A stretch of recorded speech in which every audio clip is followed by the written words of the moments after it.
Hello and welcome to my daily inspiration. Today, on Friday, February the 5th, I will read John chapter 11 from the New English Bible. This is the famous chapter of the raising of Lazarus. So, we are not yet in the Lent season. But we will already now read a chapter about resurrection. Anyway, so this is an Easter text about resurrection, but still we will read it today. So, it's the title in the New English Bible is Victory Over Death. There was a man named Lazarus who had fallen ill. His home was at Bethany, the village of Mary and her sister Martha.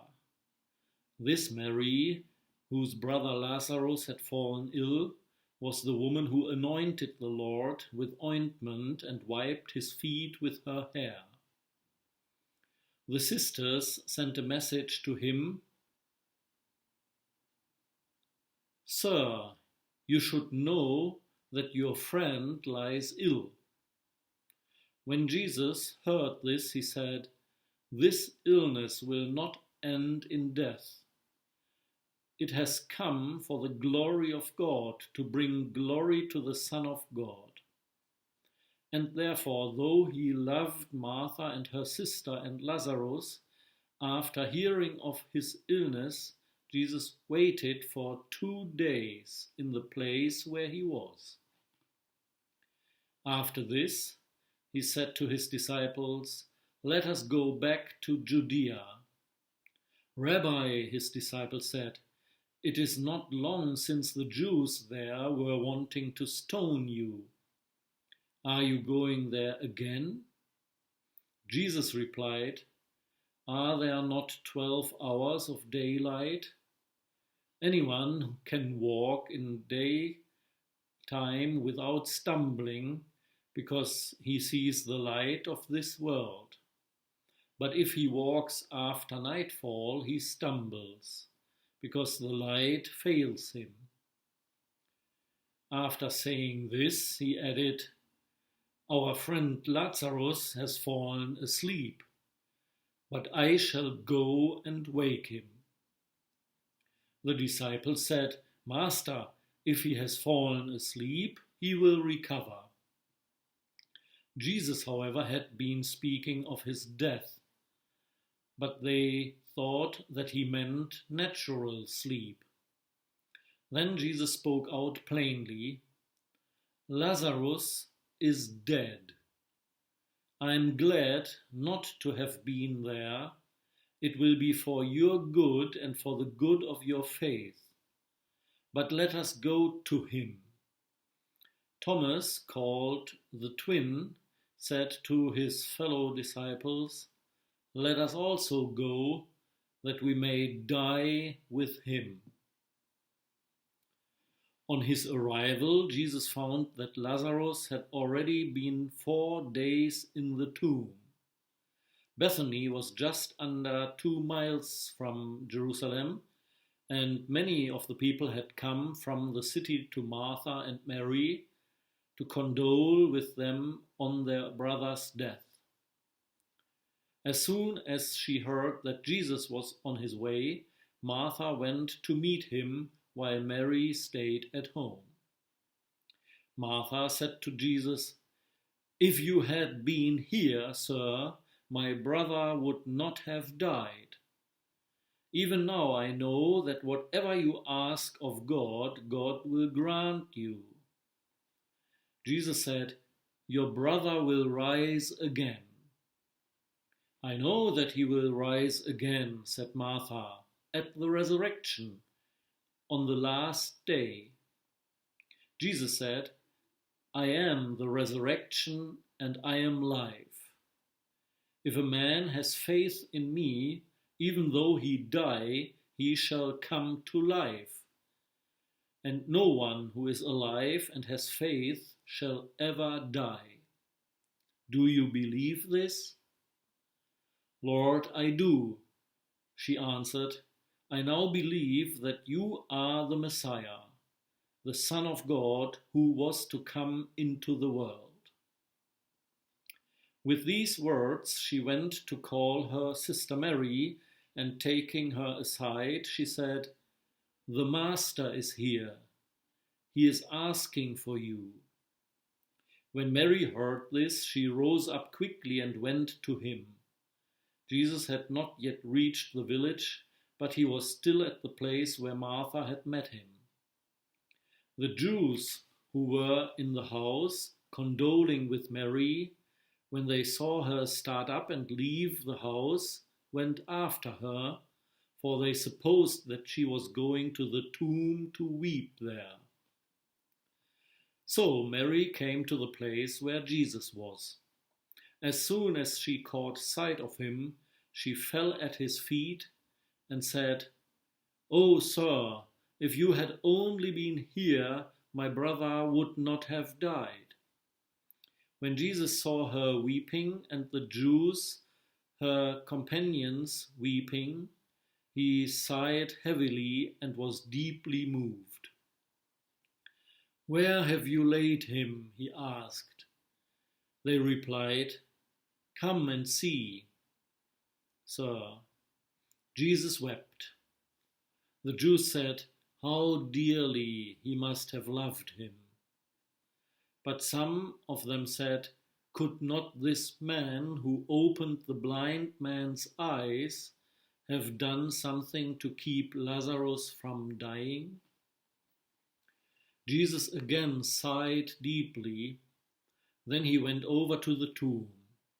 It was a cave with a stone placed against it. Jesus said, "Take away that stone." Martha, the dead man's sister, said to him, "Sir, by now there will be a stench. He has been there 4 days." Jesus said, "Did I not tell you that if you have faith, you will see the glory of God?" So they removed the stone. Then Jesus looked upwards and said, "Father, I thank thee. Thou hast heard me. I knew already that you always hearest me, but I spoke for the sake of the people standing round, that they might believe that thou didst send me." Then he raised his voice in a great cry, "Lazarus, come forth." The dead man came out, his hands and feet swathed in linen bands, his face wrapped in a cloth. Jesus said, "Loose him, let him go." Now many of the Jews who had come to visit Mary and had seen what Jesus did put their faith in him. But some of them went off to the Pharisees and reported what he had done. Thereupon the chief priests and the Pharisees convened a meeting of the council. "What action are we taking?" they said. "This man is performing many signs. If we leave him alone like this, the whole populace will believe in him. Then the Romans will come and sweep away our temple and our nation." But one of them, Caiaphas, who was high priest that year, said, "You know nothing whatever. You do not use your judgment. It is more to your interest that one man should die for the people than that the whole nation should be destroyed." He did not say this of his own accord, but as the high priest in office that year. He was prophesying that Jesus would die for the nation, would die not for the nation alone, but to gather together the scattered children of God. So from that day on they plotted his death. Accordingly, Jesus no longer went about publicly in Judea, but left that region for the country bordering on the desert, and came to a town called Ephraim, where he stayed with his disciples. Who knew where he was with his disciples? The Jewish Passover was now at hand, and many people went up from the country to Jerusalem to purify themselves before the festival. They looked out for Jesus, and as they stood in the temple, they asked one another, "What do you think? Perhaps he is not coming to the festival." Now the chief priests and the Pharisees had given orders that anyone who knew where he was should give information so that they might arrest him. So far, the reading of John chapter 11. So again, we have a contrast here between Jesus doing the most important or the grandest sign of all, raising Lazarus from the dead. And then some believe in Jesus, those witnessing what was going on, what did go on, and others starting again to think about killing him. So we see the whole drama unfolding, Jesus doing his greatest sign, and the question again is, do we believe or do we not believe that it's possible that the power of God can even raise dead people to life? Of course, there are differences and analogies between the raising of Lazarus and the raising of Jesus. Lazarus was raised to normal life, back to normal life, and he eventually died. Jesus was raised into a new, transformed body. So the whole question of resurrection, of course, is a very interesting and a very special one. We will start to approach Easter during the next weeks of Lent, and on Easter it's always a very good day to reflect on what resurrection actually means.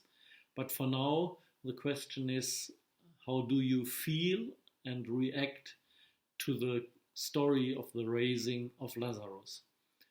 Think about it, pray about it, read it again, and let the Lord speak to you through this word. I'll see you again on Monday. Bye-bye.